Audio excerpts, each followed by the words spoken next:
Oi, pessoal do YouTube do Lema. Eu sou a Amanda, sou aluna de extensão do projeto que é vinculado a esse canal e também ao Laboratório do Lema. E hoje a gente está aqui de volta com a série Falando de Saúde Única. Só que hoje vai ser um podcast, que vai ser uma conversa entre dois professores do nosso projeto, falando sobre resistência a antimicrobianos e também sobre a COP30, que aconteceu nesse ano de 2025, em novembro, que é um evento global com líderes globais e cientistas falando sobre mudanças climáticas. E isso tem tudo a ver com a saúde única e a saúde da população. Mas fica ligado que no final do vídeo eu vou voltar para falar um pouquinho mais sobre, afinal, o que é a saúde única e mostrar também um pouco do nosso projeto, que se chama Eu, Você e os Micróbios em Busca de Saúde Única.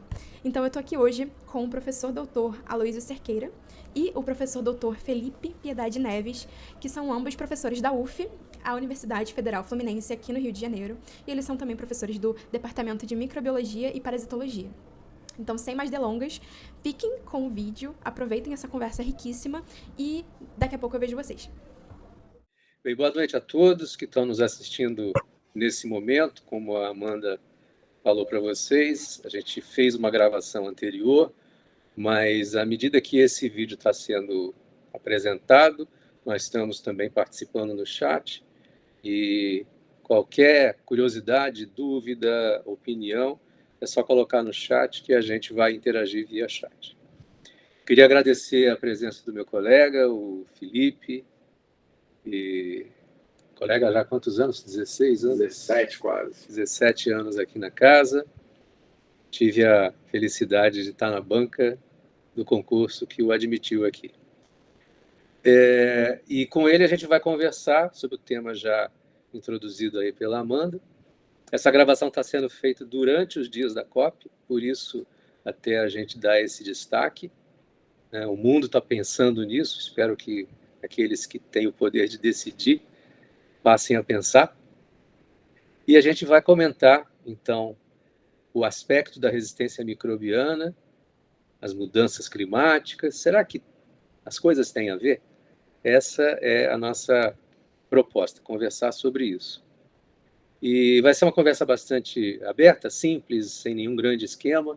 É um bate-papo, uma conversa que a gente sempre procura fazer de uma forma que não só especialistas, acadêmicos, pesquisadores entendam os termos. Muito pelo contrário, até a ideia da gente é que a gente consiga falar uma linguagem universal onde todo mundo consiga entender.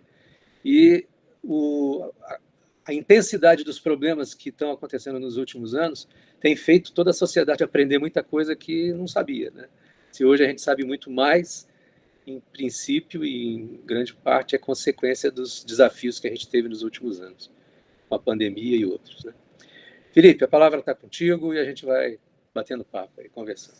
Bom, queria começar agradecendo o convite, né, do professor Luiz, da professora Júlia, da Amanda, de todos os integrantes do projeto de extensão, que acho que é isso que o professor Luiz falou. A ideia é levar o conhecimento numa linguagem, né, mais acessível a todo mundo, não só especialistas, mas para o público em geral.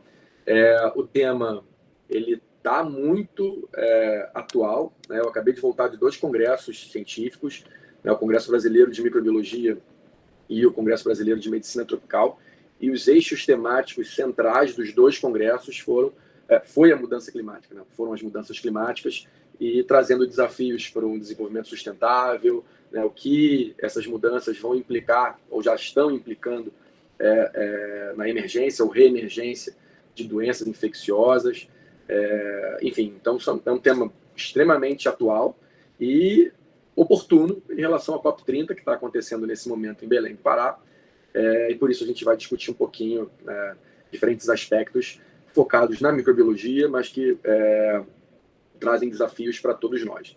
O professor Luiz lembrou aqui da pandemia de Covid-19, a gente vai abordar um pouco da resistência, né, de bactérias a antibióticos, né, e como também mudanças climáticas podem acabar contribuindo para a disseminação de bactérias resistentes.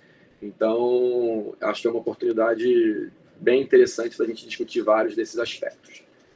E aí, como é que a gente começa esse bate-papo? Bem, eu acho que uma questão que é sempre oportuna a gente entender a sociedade toda já está ouvindo falar de bactéria resistente. A mídia gosta muito de usar o termo superbactéria, né, como se ela fosse forte, né, e a força dessas bactérias está na resistência aos antimicrobianos. Como é que ela aparece? Por que tem bactéria que tem mais resistência do que a outra? Esse termo superbactérias ele é um termo que tecnicamente não existe, mas é um termo de fácil entendimento para a população em geral. Né? A resistência bacteriana ela já existe entre as bactérias, mas quando a gente faz um uso muito intenso, né, de antibióticos, a gente acelera um processo seletivo. Isso é muito comum no ambiente hospitalar, onde os pacientes eles são, né, estão sujeitos ao tratamento com várias drogas para, enfim, fins terapêuticos, tratar, por exemplo, doenças infecciosas. Então, no ambiente hospitalar, o uso de antibióticos ele é muito grande e, por isso, a pressão seletiva é maior e você acaba selecionando aquelas cepas que são resistentes. Eu falei do ambiente hospitalar, mas isso também acontece em ambientes extra-hospitalares. Então, na nossa casa ou em clínicas, né, da família, por exemplo, de família, a gente pode e faz uso de drogas que têm ação antimicrobiana e essa pressão ela pode selecionar, se a gente não usar de forma racional, de forma adequada, os antibióticos. Então, esses antibióticos que deveriam atuar, né, a nosso favor, se a gente não tiver um uso consciente, né, eles podem acabar selecionando cepas resistentes. E essas cepas resistentes elas podem parar no ambiente. E isso a gente está falando só de seres humanos, né? A gente também pode levar isso para o lado animal. E o Aloísio, como é veterinário, ele também pode aqui, enfim, comentar um pouquinho como é o uso de antibióticos no lado animal, seja animal doméstico, animal de criação, como é que está esse uso nessa praia. E na agricultura, né, sem deixar de lado a agricultura. É verdade. Bem, um grande desafio que eu acho que aos poucos está se deixando de utilizar antibiótico é um uso para animais como um promotor de crescimento, né? Colocar pequenas doses de antibiótico na ração dos animais se mostrou já desde há muito tempo uma estratégia para diminuir a ocorrência de doença, aumentar o ganho de peso. Então isso sempre foi tido, no início foi tido como uma vantagem. Só que esse uso muito sequencial, constante, né, teve um peso, tem um peso até hoje importante para fazer essa pressão seletiva, como o Felipe falou. Tanto que em diversos países do continente europeu, né, está se diminuindo muito, em alguns lugares já se aboliu totalmente. Aqui o Brasil é um país que está na vanguarda disso, a gente só tem 2 produtos que ainda são usados e mesmo assim são produtos que não têm nenhum similar, né, nem a distância de uso na medicina humana. Isso está diminuindo, né? Está diminuindo. Agora, existem países grandes produtores que ainda usam muito, talvez pela pressão de produzir alimentos. É o caso da China, por exemplo, que ainda usa bastante antibiótico na produção animal. Agora, eu queria te perguntar uma coisa, que é uma pequena curiosidade, mas eu acho legal para todo mundo saber. A resistência antimicrobiana ela só começou depois que o ser humano começou a usar antimicrobiano? Ou essa resistência ela é uma consequência da presença do antimicrobiano produzido por outros seres? Como é que é essa história? A gente acha que o ser humano é que fez com que as bactérias se tornassem resistentes. Mas a resistência bacteriana ela é um processo natural dentro, enfim, da natureza. O que o ser humano tem feito, e aí da era antibiótica para cá, né, desde a descoberta da penicilina, né, o primeiro antibiótico ali que começou a ser usado durante a Segunda Guerra Mundial, o que a gente tem feito é intensificar o uso desses antimicrobianos. E ao intensificar o uso, e muitas vezes de forma desnecessária, vide pandemia de Covid-19, em que a azitromicina, né, um antibiótico muito usado para tratar doenças bacterianas, acabou sendo prescrito e usado de forma irresponsável para tratar uma infecção viral. Né? Então, a resistência bacteriana ela é um processo natural, mas o que a gente tem feito ao longo das últimas décadas, e a gente precisa ficar cada vez mais consciente, é saber usar isso a nosso favor. Porque o uso irracional, o uso sem, né, a necessidade, ele faz com que a gente acelere o processo de seleção de cepas resistentes. Então, você tem um grupo de bactérias num determinado ambiente. E aí a gente pode botar aqui efluentes hospitalares, da indústria, enfim. Naquele ambiente ali, eu tenho, sei lá, um grupo de bactérias. Uma daquelas bactérias, aleatoriamente, sofreu mutação. e se tornou resistente a um determinado antibiótico. Mas se ela está no meio, né, de uma população que é majoritariamente sensível, ela vai se diluir ao longo do tempo e vai acabar se perdendo. Mas se chega naquele ambiente uma droga, né, um antibiótico, que vai exercer uma pressão naquela população, essa que se tornou resistente vai ter uma vantagem em relação às demais da população que permaneceram sensíveis. E essa resistente não vai ter mais nenhuma do lado para competir com ela por nutrientes, por espaço. Então ela vai se multiplicar e em pouco tempo uma única resistente acaba dominando aquela população. Então, de forma bem simples, né, o uso intenso e muitas vezes desnecessário de antibióticos faz isso. Isso acontece muitas vezes quando a gente também interrompe um tratamento, né, o tratamento de tuberculose aqui, só para dar um exemplo, é um tratamento longo, né, dura 6 meses. Né? Muitas vezes os pacientes, quando começam a melhorar dos sintomas, ali no primeiro mês, segundo mês, ele abandona o tratamento. Já estou melhor. Quando vai voltar, quando vai ver, a doença voltou, a bactéria às vezes está tolerante já a uma determinada droga, o tratamento já é mais longo, né? Então a gente aumenta o risco de selecionar cepas resistentes e o tratamento precisa ser modificado, precisa fazer um tratamento alternativo muitas vezes para que ele seja eficiente. Então a ideia é usar antibióticos, sim, mas de forma racional, de forma consciente, com a prescrição correta. E quando eu falo em prescrição, eu lembrei agora de uma coisa importante. Desde 2010, aqui no Brasil, é obrigatório retenção de receita em todas as farmácias para compra, enfim, venda de antibióticos. Isso é lei. Né? E a gente sabe que, embora muitas farmácias, drogarias, enfim, cumpram a lei, a gente sabe que isso muitas vezes não acontece, em alguns determinados casos não acontece. E também é proibido vender em lojas, né, pet shops, né, lojas de produtos para animais.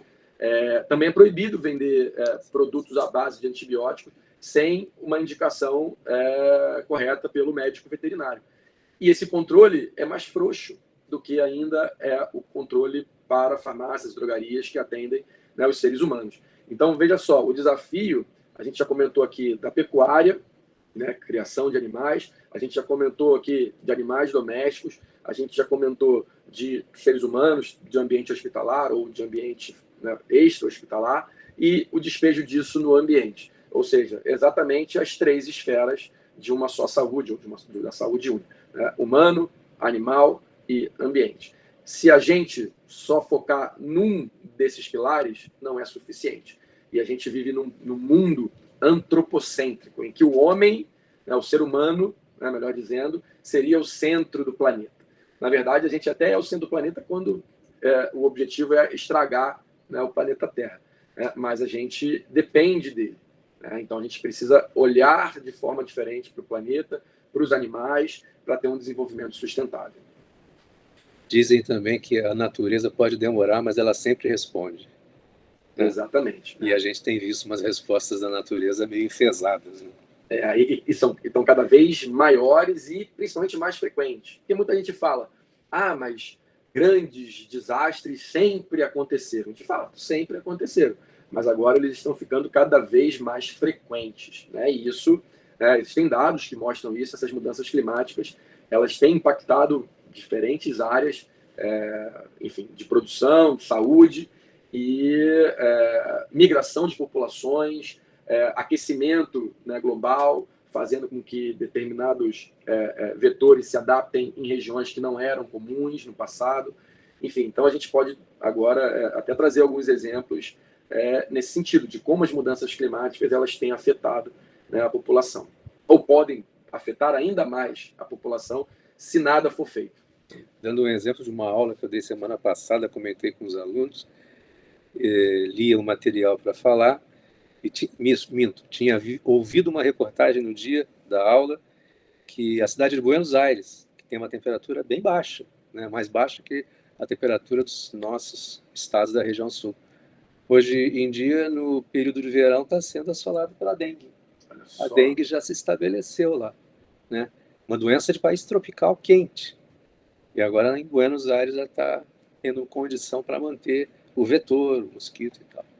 Aquecimento de oceanos também, que pode acelerar muitas vezes a multiplicação microbiana, né? pode levar à morte de uma série de seres vivos, né? O oceano tem aquecido aí mais rápido do que deveria, né? Então acho que esse controle, essa conscientização, ela é urgente, né? Eu lembro desde pequeno, a primeira conferência bem associada a essa parte que vem na minha memória foi a Eco 92, né, no Rio de Janeiro. Eu, sei lá, tinha lá meus 11 anos de idade, mas lembro de divulgação, de já naquela época, 30 anos atrás, mais de 30 anos atrás,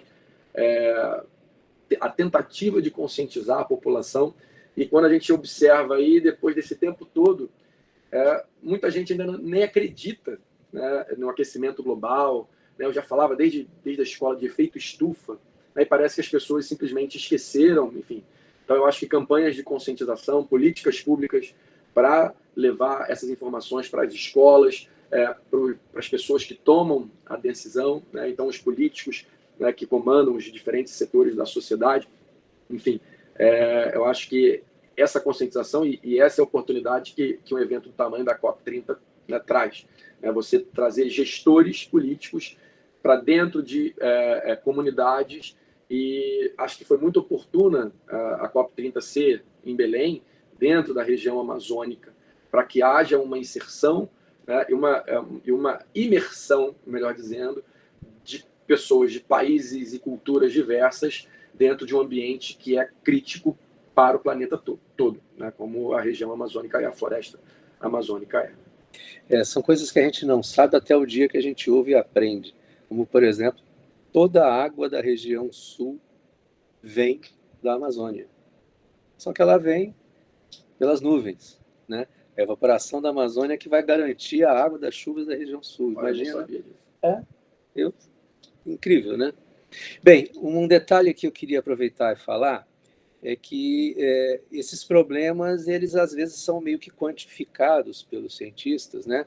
Que dão prazos. Olha, se até tal tempo você não fizer, o grande prazo da COP, que vocês, não é prazo, é limite, perdão, era aquele aquecimento de 1,5 graus nos últimos 20 anos, que já foi suplantado, mas parece que a coisa, a longo prazo, não está tão ruim, né? Num período maior, que o risco seria aumentar 4 graus a 5 graus, parece que a expectativa é de aumentar abaixo de 3. Então, não fizemos o dever de casa, mas parece que o que fizemos já ajudou um pouco o que vem por aí. Mas tem um prazo que eu queria que você comentasse com a gente, que a Organização Mundial de Saúde deu e que tem tudo a ver com a resistência antimicrobiana. Parece que está longe, mas não está tanto. 2050. Nós estamos em 2025, então daqui a 25 anos pode acontecer, pode estar num momento difícil. Que momento é esse, Felipe?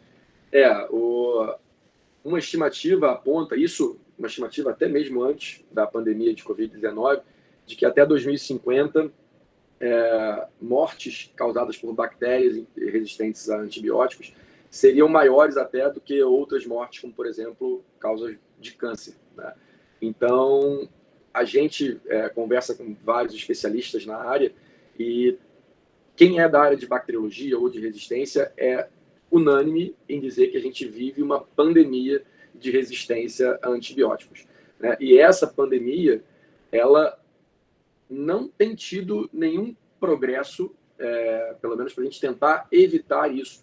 E existem vários programas de agências, né, governamentais ou não governamentais, para tentar minimizar, mas o impacto disso ainda não começou a ser visto. A gente trabalha aqui com resistência bacteriana em diferentes, né, modelos de bactéria. O professor Aloysio trabalha com bactérias gram-negativas, especialmente aquelas que têm, né, um ambiente intestinal, né, como, né, um dos sítios primários, né, normalmente, não exclusivamente, mas às vezes sim, e que podem ser encontradas no ambiente como marcadores, ou melhor dizendo, como indicadores de contaminação fecal. Eu trabalho com bactérias que têm importância respiratória, mas outras bactérias que têm importância hospitalar e que também podem ser encontradas no intestino. E a gente até recentemente desenvolveu, e está até na fase final desse projeto, mas um projeto em parceria com a Prefeitura de Niterói, aqui na região metropolitana do Rio de Janeiro, para investigar micro-organismos nas praias aqui da região, sejam praias da Baía de Guanabara ou praias da região oceânica aqui de Niterói, né? As praias da Bahia elas têm uma renovação de água bem mais lenta, né? Então elas tendem a ter uma aglomeração, uma concentração maior de micro-organismos. Já as praias da região oceânica, né, como é mar aberto, né, essa renovação ela é mais constante. E a gente, né, em colaboração com diferentes professores aqui do Departamento de Microbiologia e Parasitologia da UF, a gente resolveu investigar vários potenciais patógenos nesses ambientes costeiros. Então, bactérias, vírus, fungos e, dentro desses micro-organismos isolados, pesquisar a resistência a antimicrobianos, resistência a antibióticos.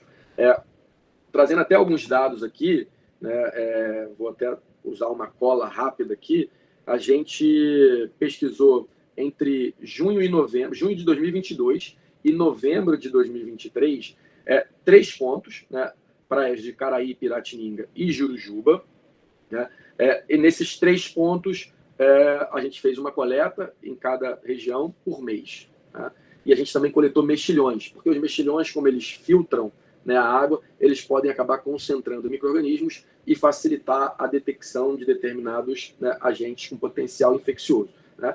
E aí, dados bem interessantes, né, dos vírus, a professora Carmen Vieira e a professora Adriana Correia, que coordenaram essa parte dos vírus, elas encontraram adenovírus humano em mais de 50% das amostras de água pesquisadas, né?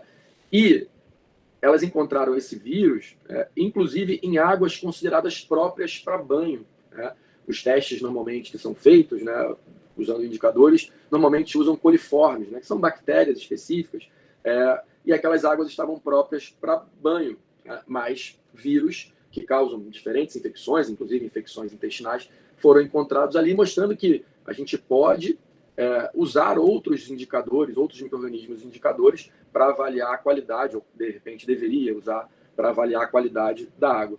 Em relação a bactérias, eu vou focar só naquelas que são resistentes a antibióticos, né, que foram encontradas. A professora Luiz e a professora Júlia, né, coordenando essa parte do projeto, encontraram a Escherichia coli, né, que é uma bactéria muito comum, que é um coliforme, né, por exemplo, produtor de uma enzima muito importante, chamada de ESBL, beta-lactamase de espectro estendido. Começou a ficar muito específico, né?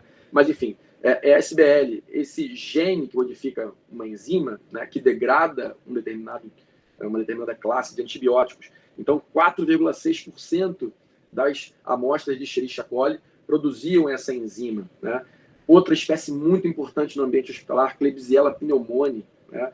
Encontraram 2 amostras de Klebsiella pneumoniae com o gene KPC, que é um gene também que codifica a resistência a uma droga de uso estritamente hospitalar, normalmente utilizado aí como uma das últimas opções de tratamento para bactérias multiresistentes, aquelas superbactérias, né? Então também foram encontradas nesses ambientes costeiros, né? E também, para não deixar passar aqui, os fungos, né? Parte do projeto coordenado pelo professor Alain Guimarães, ele pesquisou diferentes fungos nesses ambientes, e o gênero mais encontrado foi Cândida, que é um gênero bem conhecido, né, de fungos. A espécie prevalente foi Cândida parapsilosis, que tem potencial patogênico, especialmente em pacientes que tenham sistema imune enfraquecido, né? Mas ele encontrou também Cândida emulone. Cândida emulone é uma espécie também pode causar infecções em pacientes imunocomprometidos, mas ela tem uma resistência maior a antifúngicos. E ela é parente, bem próxima de uma espécie que hoje em dia é uma das principais espécies emergentes de fungos resistentes, né, antimicrobianos, que é Candida auris, e que teve até, né, detecção recente aqui no Brasil. Então, assim, a gente não encontrou Candida auris aqui, mas encontrou um parente próximo no ambiente, e um parente próximo que costuma ser resistente também, né, a antifúngicos importantes. Então, enfim, acho que encontrar esses micro-organismos resistentes no ambiente mostra que ser humano, animal e ambiente estão integrados tanto para o bem quanto para o mal. Porque a gente pode... Da onde estão vindo essas bactérias resistentes? Elas já estavam lá? Elas foram despejadas no ambiente a partir de efluentes hospitalares, a partir de procedimentos que os seres humanos fazem? Enfim, é possível, mas será que o despejo direto também de antimicrobianos no ambiente não está selecionando cepas que já são do ambiente externo, do meio ambiente, e que lá, enfim, foram selecionadas por essa pressão que a gente colocou? Enfim, então são várias prováveis possíveis origens. Até que está tudo integrado, né? Está tudo integrado e a gente tem que realmente ter essa consciência cada vez maior de toda a sociedade, de que às vezes a gente pode pensar, não, mas o que eu estou fazendo não tem importância nenhuma, sou só eu para o planeta inteiro. Mas é cada um fazendo é que a gente começa a melhorar. Quando eu fiz a pergunta aí, desafio para o Felipe, do ano 2050, né, só para dar mais uma ênfase forte em relação a isso, quase 100 anos atrás foi descoberto o primeiro antibiótico. Há uns 80 anos que se usa antibiótico. Naquela época, a medicina, a ciência dizia que a guerra estava ganha, que a gente nunca mais ia ter problema de doença infecciosa. Naquele momento, o que matava mais era a doença infecciosa. Esse marco de 2050, se a gente não conseguir descobrir novas estratégias para realmente controlar isso, vai voltar ao perfil de 100 anos atrás, né?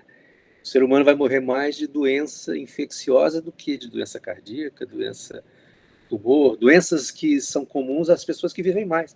Quer dizer, a gente está vivendo mais, mas está adoecendo por doenças antigas. A gente espera que isso não aconteça, porque a gente torce. Eu, em 2050, espero ainda estar aqui, mas com certeza a minha neta vai estar. A Manu, filhotinha do Felipe, né? Aqui, quase todos os professores que trabalham nesse projeto do Supera são pais de crianças, de pré-adolescentes, ou eu, caso que eu sou menos novo, já tenho uma netinha. A gente tem que pensar também nisso, né? Que mundo a gente quer para eles, né? Da nossa parte, a gente pensa muito nessa questão da ciência, da microbiologia, da saúde, né? Atrás de nós aqui, vocês estão vendo um cartazinho dos personagens que a gente criou para poder falar um pouco disso na linguagem das criancinhas. Então, a gente tem a Escherichia coli, vermelhinha, bonitinha, que a gente chama de Leminha, toda bonitinha, toda limpinha, ela é o exemplo, e tem do lado o que a gente chama de bacilão, e as crianças logo falam de vacilão, porque ele é todo confuso, ele está de mão suja, ele acha que não tem problema nenhum, e é uma forma da gente fazer esse contraponto para as crianças, né? A educação em saúde, e essa uma única saúde, ela vai ser tão mais eficiente quanto mais conscientizados estivermos. E desde o início, desde a criança, eu acho que isso funciona muito, muito, muito bem. Em relação à COP, pensando no aquecimento e em outros fatores, né? A gente está gravando esse vídeo alguns poucos dias após um tornado no país. Eu, sinceramente, comecei a olhar para trás e pensar qual foi a última vez que um tornado destruiu uma cidade no Brasil. A gente vê isso por questões climáticas já antigas, nos Estados Unidos, né? Aqui, e aconteceu, né? Parece pouco, mas 90% da cidade destruída por causa de um tornado, ventos de 250 km por hora. Isso não era comum. Não era. E não era comum aqui, e é provável que aconteça mais e mais vezes, se a gente não conseguir retardar o aquecimento global, enfim, o aquecimento aí dos oceanos. A gente falou aqui de algumas implicações dessas mudanças climáticas. Um exemplo bem prático que o Aloysio já trouxe aqui anteriormente é a adaptação de mosquitos a ambientes que eles antigamente não conseguiam se adaptar por ser um clima mais frio. Ele falou aqui da Argentina, mas a gente pode falar isso nos Estados Unidos também. Tem algumas cidades lá que já estão com vetores aí de arboviroses, os vetores já estão adaptados ao clima, né? Porque a temperatura subiu. Então, pode ser aqui do lado, mas não necessariamente só aqui do lado, né? Em outras regiões em que a gente jamais imaginaria, né, essas doenças chamadas de tropicais, estão chegando em países considerados de alta renda. Talvez isso ajude a alertar não só os países mais pobres, né, mas também os países mais ricos sobre a importância do aquecimento global, das mudanças climáticas, doenças que não afetavam mais, ou nunca afetaram uma determinada população, estão chegando lá, ou doenças que já tinham sido erradicadas, estão reemergindo, e aí existem vários fatores, né, mudanças climáticas, mas também movimentos anti-vacina, né, e acaba, né, ficando tudo integrado, e até mesmo para fazer uma ponte de vacina com resistência, a resistência ela existe muitas vezes porque a gente tem que tratar uma doença infecciosa naquele determinado paciente, seja ele humano ou animal. Se a gente tem vacina, aquele indivíduo ele não vai ficar doente, ou vai ter uma doença mais branda, né? Mas vai diminuir muito o risco de infecções, né, da população em geral. Se diminui a chance de ficar doente, vai diminuir o número de pessoas doentes, vai diminuir a necessidade de tratamento. Então, quando a gente pensa em estratégias para diminuir o uso, né, de antibióticos ou para o uso racional de antibióticos, a gente não pode esquecer daquela velha frase, né, daquele velho ditado: prevenir é melhor que remediar. Então, se você investe também no desenvolvimento de vacinas contra, né, bactérias, vírus, fungos, né, protozoários, enfim, diferentes tipos de vacina para diferentes, né, patógenos, né, agentes infecciosos, isso também vai diminuir a necessidade de tratamento e, consequentemente, vai diminuir a pressão seletiva. Consequentemente, a gente vai conseguir ter mais uma forte arma, um forte aliado contra a emergência de resistência antimicrobiana. Apesar de todos os desafios, as preocupações, a gente não pode perder a esperança, né? Eu acho que isso aí é uma mensagem importante para a gente passar para as gerações seguintes, né? A gente vai conseguir, a gente vai conseguir. É só cada um fazer um pouco a sua parte. Vamos ver, né? Bem, a gente está encerrando por aqui. Provavelmente, no dia da apresentação, haverá algumas inserções de falas de outros colegas nossos, que não puderam estar aqui hoje, mas que vão gravar o seu depoimento, até para enriquecer, né, o assunto. E, repetindo como eu disse, no dia que esse vídeo for postado no YouTube do nosso laboratório, vocês vão ter, então, a oportunidade de ver todo o material e vai ter gente lá, eu vou ser um deles, que vão estar conectados, e qualquer dúvida que tiver, a gente lá pelo chat pode conversar. E também um pedido: divulga, né? Se você gostou, se você achou que ficou fácil de entender, uma linguagem acessível, divulga, porque isso aí, né, o efeito multiplicador é sempre bom quando a gente quer fazer alguma coisa para o bem. Bom, obrigado, Felipe. Eu agradeço o convite. Estamos aí sempre que precisarem para conversar sobre esse e outros temas relevantes. E é isso: conscientização, uso racional de antibióticos, uso de vacina. Se tiver vacina disponível, vai lá e vacina. Se tiver aí já para a sua faixa etária, enfim, e se cuidem. Um abraço para todos vocês. Estou de volta para falar um pouco mais sobre o nosso projeto de extensão Eu, Você e os Micróbios em Busca da Saúde Única. O termo saúde única é um conceito de saúde que leva em consideração a conexão entre a saúde animal, ambiental e humana. E um desequilíbrio em uma dessas esferas traria consequências para as três. Os micro-organismos são um elo entre essas esferas e atuam como pontes, trazendo, então, aspectos positivos e negativos.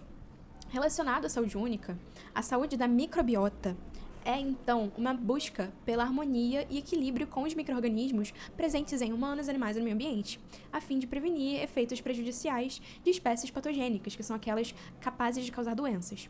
É necessário, então, disseminar esse conteúdo, esse conhecimento, com educação e saúde, para a gente poder sensibilizar a população dessa problemática. E é aí que entra o nosso projeto de extensão, que é o Eu, Você e os Micróbios, em busca da saúde única. A gente atua em diferentes esferas, nas creches, na primeira infância, na segunda infância e aqui na internet. Então, eu trouxe umas fotos. Ali a gente pode ver na primeira foto que a gente tem o nosso teatrinho mágico.